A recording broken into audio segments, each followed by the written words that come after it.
साथियों नमस्कार। साथियों रेडियो के जो 3 बैंड्स हैं, मीडियम वेव, शॉर्ट वेव और एफएम, मुख्यतः उनके सिग्नल्स के चलने की जो परिस्थितियां हैं, प्रक्रिया है, वो हम मोटे तौर पर जानते हैं। जैसे कि मीडियम वेव का जो तरंग होती है, मीडियम वेव का जो सिग्नल होता है वो अलोंग द ग्राउंड चलता है, जबकि शॉर्ट वेव के जो तरंग हैं, जो सिग्नल्स हैं, वो आयनोस्फीयर से टकरा के वापस दूर तक आते हैं। जबकि अगर बात करें एफएम की, तो हमें ये बताया जाता है कि एफएम के सिग्नल्स लाइन ऑफ साइट में चलते हैं। साथियों अगर एफएम के सिग्नल सिर्फ लाइन ऑफ साइट में चलते हैं तो एक निश्चित ऊंचाई के ट्रांसमीटर एंटीना के लिए लाइन ऑफ साइट हमेशा निश्चित रहेगी। आखिर फिर कैसे हमको कभी कभी दूर के स्टेशन भी सुनने को मिल जाते हैं। साथियों आपने प्रायः देखा होगा कि एफएम की जो डिएक्सिंग करने के शौकीन हैं, वो कभी एफएम को 200, 500, 1000, 2000 किलोमीटर तक के सिग्नल भी आसानी से किन्हीं किन्हीं परिस्थितियों में अपने रेडियो पर या अपने रिसीवर पर प्राप्त कर लेते हैं। अगर एफएम के सिग्नल सिर्फ लाइन ऑफ साइट में ही चलें तो ये कैसे संभव है कि लाइन ऑफ साइट के इतर भी वो हमें प्राप्त हों। साथियों उसके बहुत सारी मौसमी परिस्थितियां हैं जिसके कारण एफएम के सिग्नल्स भी अलग अलग परिस्थितियों में अलग अलग दूरियां तय कर लेते हैं या ऐसे लाइन ऑफ साइट से इतर भी पहुंच जाते हैं।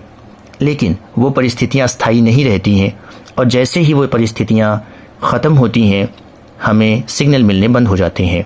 यानी हम डिएक्सिंग का आनंद तो ले सकते हैं, रोमांच का अनुभव तो कर सकते हैं, लेकिन रिलायबल और एक प्रकार से स्थायी सिग्नल हमको नहीं मिल पाता।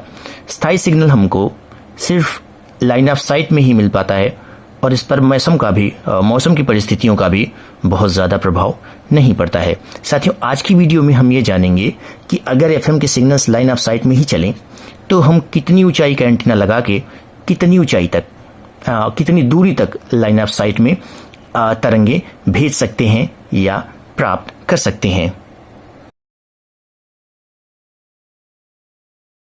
साथियों सम्मुख आपके एक चित्र है सादे पन्ने पर। इसमें मैंने गोल सी आकृति ली है और इसको पृथ्वी मान लिया है। इसका केंद्र O है यहाँ पर। और साथियों ये एक ट्रांसमीटर एंटीना लिया है और ट्रांसमीटर एंटीना से बहुत सारे सिग्नल्स चारों दिशाओं में ऐसे करके निकलेंगे एफएम के, यहाँ के जाएंगे। लेकिन जो सबसे दूरी तक, पृथ्वी की सतह के सबसे दूरी तक पहुँचने वाली तरंग होगी वो ये होगी जो मैंने बना रखी है। ये पृथ्वी का केंद्र है। मान लीजिए कि जो ट्रांसमीटर एंटीना है वो कैपिटल H ऊंचाई का है। तो साथियों इस प्रकार से हम एक बात जानते हैं कि जब किसी वृत्त की स्पर्श रेखा खींची जाती है तो उसके स्पर्श बिंदु को उसके केंद्र से मिलाने वाली रेखा उस पर लंब होती है, यानी कि राइट एंगल बनाती है। इस प्रकार से अगर हम इसके शीर्ष को और स्पर्श बिंदु को दोनों को पृथ्वी या इस वृत्त के केंद्र O से मिला दें और इन दो बिंदुओं को आपस में मिला दें तो एक समकोण त्रिभुज बन जाता है। और इस प्रकार से अगर हम इसकी ऊंचाई, ट्रांसमीटर एंटीना की ऊंचाई हमारे पास हो तो हम आसानी से इसकी ऊंचाई के आधार पर इसका जो लाइन ऑफ साइट है उसकी गणना कर सकते हैं। तो साथियों चित्र के माध्यम से, गणितीय पाइथागोरस प्रमेय के माध्यम से हमें देखने की कोशिश करेंगे कि किसी कैपिटल H ऊंचाई या किसी भी ऊंचाई के ट्रांसमीटर एंटीना के लिए लाइन ऑफ साइट कितनी दूर तक हो सकती है। साथियों आपके सामने ये जो चित्र है, ये बिल्कुल जो O, P, A बिंदु हैं वो जैसे पहले हमने चित्र में देखा था वो ये हैं, उनके नाम रख दिए गए हैं। इसके अलावा एक यहाँ मैंने एंटीना बनाया है स्मॉल h ऊंचाई का। ये दरअसल रिसीवर एंटीना है, क्योंकि एफएम की डिएक्सिंग करते समय रिसीवर एंटीना बहुत ही फायदेमंद और निर्णायक होता है।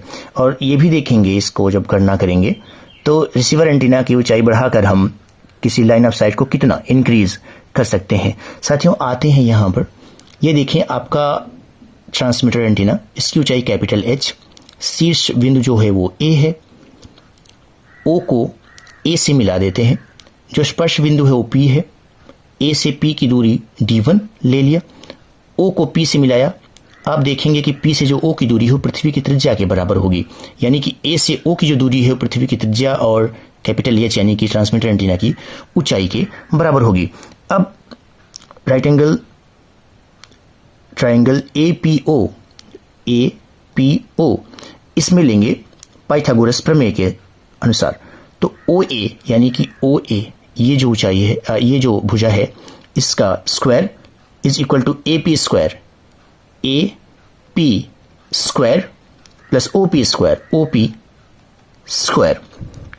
इसमें वैल्यू डालेंगे तो OA is equal to R plus H का whole square is equal to D1 square plus R square, R square plus H square plus 2RH expansion हो गया, is equal to D1 square plus R square. R square दोनों end में है तो इसको दोनों sides को काट देंगे। ये D1 square is equal to हो जाएगा H स्क्वायर प्लस 2RH। यहाँ H स्क्वायर को हमने नेग्लेजिबल ले लिया है जिससे गणना में आसानी हो। D1 square is equal to 2RH आ जाएगा, यानी कि इस प्रकार से अगर D1 लेंगे तो √2RH। यहाँ पर एक थोड़ा सा पेच है, एक एडजस्टमेंट फैक्टर होता है, मैं इसका थोड़ा सा परिचय आपको यहाँ देता चलूँ, बाकी इसके बारे में किसी अन्य वीडियो में चर्चा करेंगे।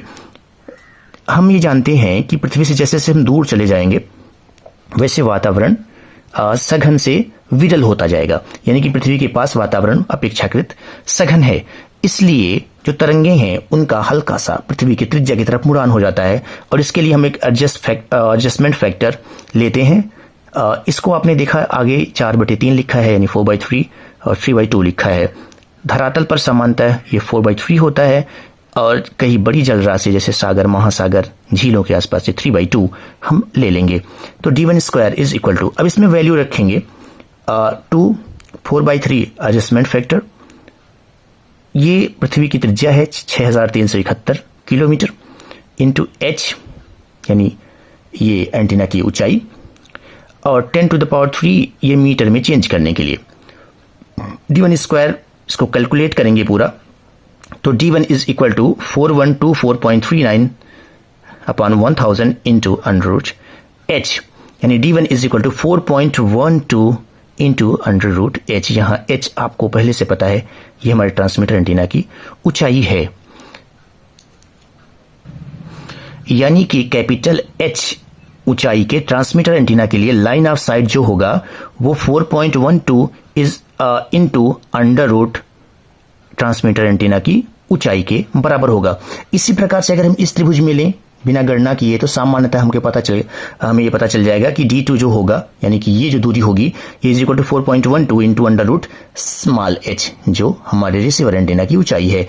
यानी कि अगर हम कैपिटल H ऊंचाई का हमारे पास ट्रांसमीटर एंटीना हो, और अगर हम स्मॉल h ऊंचाई का रिसीवर एंटीना लगा दें, तो जो लाइन ऑफ साइट है वो कैपिटल D हो जाएगी, जो D1 और D2 के बराबर होगी। यानी कि लाइन ऑफ साइट यहाँ capital D is equal to D1 plus D2, यानी कि एक्सटर्नल एंटीना के साथ जो लाइन ऑफ साइट होगी वो is equal to 4.12 into √h plus √h, ये कैपिटल H जो है वो ट्रांसमीटर एंटीना की ऊंचाई है, जबकि स्मॉल h इसकी रिसीवर एंटीना की ऊंचाई है। साथियों, एक उदाहरण के माध्यम से हम समझने की कोशिश करते हैं। ये तो हमारे पास फार्मूला आ गया, एक उदाहरण के साथ इसको समझने की कोशिश करेंगे कि इस प्रकार से लाइन ऑफ साइट में वो कितनी दूर तक सिग्नल भेज सकता है। मान लीजिए अगर हम इस त्रिभुज की बात करें और इसमें जो ट्रांसमीटर एंटीना है उसकी ऊंचाई 100 मीटर हम ले लें, तो क्या होगा, line of sight transmitter antenna की ऊंचाई 100 मीटर के लिए होगा D is equal to 4.12 into √h। मैंने 100 मीटर इसलिए लिया है क्योंकि इसका वर्गमूल निकालना आसान होगा। तो D इज इक्वल टू हो जाएगा 41.2 किलोमीटर, ये 10 से मल्टीप्लीकेशन हो जाएगा, तो D is equal to 41.2 kilometre. यानी कि अगर हमारे ट्रांसमीटर एंटीना की ऊंचाई 100 मीटर है तो उसके लिए लाइन ऑफ साइट 41.2 किलोमीटर तक बनता है। लेकिन अगर हम एक एक्सटर्नल एंटीना लगा लें, ये स्मॉल h जो है वो हमारा रिसीवर एंटीना है, हम इसको 25 मीटर ले लेते हैं। 25 मीटर इसलिए कि इसका वर्गमूल निकालना आसान होगा।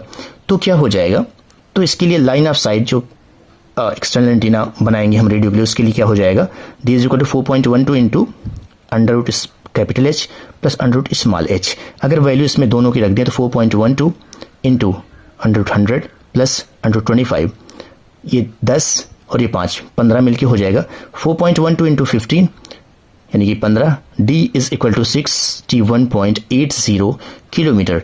यानी कि अगर हम ट्रांसमीटर एंटीना हमारा 100 मीटर ऊंचाई का था, तो जो लाइन ऑफ साइट थी वो 41.2 किलोमीटर की थी। लेकिन जैसे ही हमने 25 मीटर हाइट का, बल्कि 1/4 ही है, वो हमने रिसीवर एंटीना इसमें लगा दिया, तो जो लाइन ऑफ साइट है वो इंक्रीज होकर 61.80 किलोमीटर हो गई। इसीलिए सामान्यतः हम कहते हैं कि किसी ट्रांसमीटर एंटीना, बल्कि किसी एफएम के लिए जो लाइन ऑफ साइट है वो करीब 60 किलोमीटर के आसपास होती है। तो साथियों, ये वीडियो रहा कि किस प्रकार से हम एंटीना के माध्यम से जान सकें, उसकी ऊंचाई जानकर, कि उसके लिए लाइन ऑफ साइट कितनी होगी। और यहाँ ये भी दिखाने की कोशिश की गई कि एक्सटर्नल एंटीना, यानी कि रिसीवर एक्सटर्नल एंटीना बनाकर हम किस प्रकार से लाइन ऑफ साइट को इंक्रीज पा सकते हैं। साथियों, कहीं कहीं मैंने इसको अंग्रेजी या हिंदी में बोल दिया होगा, वो क्योंकि मैं दो माध्यमों से पढ़ा हुआ हूँ और इसमें बड़ी समस्या होती है। तो आप, आशा है कि आप इसे समझेंगे। आपको वीडियो कैसा लगा आप ज़रूर बताइएगा। आप ये भी कमेंट्स में बताइएगा कि अगर लाइन ऑफ साइट में सिर्फ इतना ट्रेवल कर सकती हैं, तो फिर कौन से पर्यावरणीय या वातावरणीय कारक हैं जिसके कारण एफएम के सिग्नल्स इससे भी ज़्यादा दूर तक ट्रेवल करते हैं। नमस्कार।